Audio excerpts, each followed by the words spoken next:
ಕರ್ನಾಟಕದ ಮಹಾಜನತೆಗೆ ನಾನು ಮಹಾಜನತೆಯಲ್ಲಿ ಕ್ಷಮೆಯನ್ನು ಕೇಳ್ತಾ, ಕಡೆಯದಾಗಿ ಮೊನ್ನೆ ನನ್ನ ಮನೆಯಲ್ಲಿ ನನ್ನ ತಾಯಿಯತ್ತ ಬೆರಳು ತೋರಿಸುವಂತ ಒಂದು ತುಚ್ಛ ಹೇಳಿಕೆ ಕೊಟ್ಟಿರುವಂತ ಪ್ರದೀಪ್ ಈಶ್ವರನಿಗೆ ನಾನು ಅವನದೇ ಭಾಷೆನಲ್ಲಿ ಕಡೆಯದಾಗಿ ಉತ್ತರ ಕೊಡ್ತೀನಿ.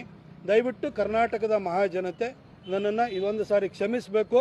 ಯಾಕೆಂತ ಹೇಳಿದ್ರೆ, ಕಲ್ಲು ಬಿಸಾಡಿರೋ ಹಣ್ಣು ಕೊಡೋದಕ್ಕೆ ನಾನು ಮಾವಿನ ಮರ ಅಲ್ಲ, ನಾನು ವಾಪಸ್ ಕಲ್ಲೇ ಬಿಸಾಡಬೇಕಾಗುತ್ತೆ. ಪ್ರದೀಪ್ ಈಶ್ವರನಂತವರಿಗೆ ಇದು ಅರ್ಥ ಆಗಲ್ಲ. ಹಾಗಾಗಿ ಅವನ ಭಾಷೆನಲ್ಲೇ ಇವತ್ತು ಉತ್ತರನ ಕೊಡ್ತೀನಿ. ಪ್ರದೀಪ್ ಈಶ್ವರ, ನೀನು ಕತ್ಲಲ್ಲಿ ಕಾಣಲ್ಲ, ಬೆಳಕಲ್ಲಿ ಹೊಳೆಯಲ್ಲ. ನೀನು ಚಿಕ್ಕಬಳ್ಳಾಪುರದ ಗೌಡ್ರುಗಳು ಸುಧಾಕರ್ ಅವರ ಬಗ್ಗೆ ಒಂದು ಸಣ್ಣ ಮುನಿಸಿಂದಾಗೆ ನಿನ್ನಂತ ಒಬ್ಬನ್ನ ತಲೆಕೆಟ್ಟವನ್ನ ಗೆಲ್ಲಿಸಿದೀವಿ ಅಂತ ಅವ್ರಿಗೆ ಅರಿವಾಗಿದೆ. ನೆಕ್ಸ್ಟ್ ಟೈಮ್ ಗೌಡ್ರು ಬಲಿಜರು ಎಲ್ಲ ಸೇರಿ ನಿನ್ನ ಬಡದು ಓಡಿಸ್ತಾರೆ, ಬಿಡು. ಆದ್ರೆ ನೀನು ಮೊನ್ನೆ ನನಗೆ ಹೇಳಿಕೆ ನನ್ನ ಬಗ್ಗೆ, ನನ್ನ ತಾಯಿ ಬಗ್ಗೆ ದೃಷ್ಟಿಯಲ್ಲಿಟ್ಕೊಂಡು ನಿಂದನಾತ್ಮಕವಾಗಿ ಹೇಳಿಕೆ ಕೊಟ್ಟಿದ್ದಿಲ್ಲ. ಅದಕ್ಕೆ ನಿಂದೇ ಭಾಷೆಯಲ್ಲಿ ಉತ್ತರ ಕೊಡ್ತೀನಿ ನೋಡು. ಪ್ರದೀಪ್ ಈಶ್ವರ, ಮುಳ್ಳಂದಿ ಮುಖ ಇರುವಂತಹ ಕರ್ನಾಟಕದ ಏಕೈಕ ಕಾಮಿಡಿ ಪೀಸು ನಿಮ್ಮಪ್ಪಂಗೆ ಮಾತ್ರ ಹುಟ್ಟಿರೋದಪ್ಪ.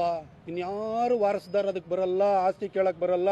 ಆ ಕಾಮಿಡಿ ಪೀಸು ಕರ್ನಾಟಕದಲ್ಲಿ ಒಂದೇ ಇರೋದು, ಅದು ನಿಮ್ಮಪ್ಪ ಮಾತ್ರ ಹುಟ್ಟಿರೋದು. ಆದ್ರೆ ನಮ್ಮಪ್ಪ ಏನಾದ್ರೂ ಕೂಡ ಅವ್ರ ಪ್ರಾಯದಲ್ಲಿ ಚಿಕ್ಕಬಳ್ಳಾಪುರದ ಕಡೆ ಹೋಗಿದ್ರೆ ನೀನು ಬಹಳ ಸುಂದರವಾಗಿ ಹುಟ್ಟುತ್ತಾ ಇದ್ದೇನೆ. ಇನ್ನೊಂದು ಸಾರಿ ವೈಯಕ್ತಿಕವಾಗಿ ಮಾತಾಡ್ತಾ ಇರ್ಬೇಕಾದ್ರೆ ಎಚ್ಚರಿಕೆಯಿಂದ ಇರಬೇಕು ಮಗನೇ. ಇದನ್ನ ನಿನಗೆ ವಾರ್ನಿಂಗ್ ಕೊಟ್ಟು ಹೇಳ್ತಾ ಇದ್ದೀನಿ.